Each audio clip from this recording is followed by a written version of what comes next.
তারা ছিল খুব ভালো বন্ধু, কিন্তু দুজনেই একই ছেলেকে ভালোবেসে ফেলে।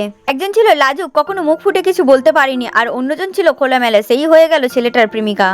মেয়েটা কষ্ট পেলেও মনে মনে খুশি ছিল তাদের জন্য, কিন্তু বন্ধুর পরিবার ছেলেটিকে পছন্দ করলো না, তাদের দুজনকে আলাদা করে দিল।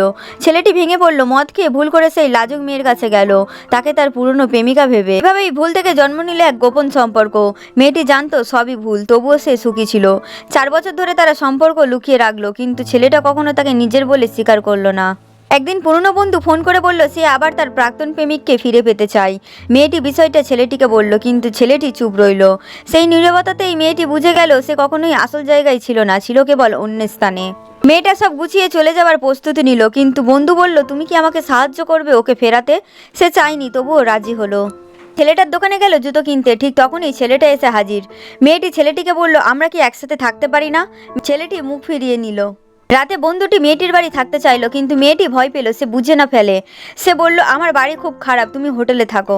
বন্ধু চলে যেতেই ছেলেটা এলো হাতে দামি বালা নিয়ে। সে হেসে বলল, আরো অনেক কিছু দেবো তোমায়। কিন্তু মেয়েটার চোখে তখন শুধুই শূন্যতা, কারণ সে জানে এসব কিছুই সত্যি নয়। নেক্সট পার্ট দেখার জন্য চ্যানেলটি সাবস্ক্রাইব করুন।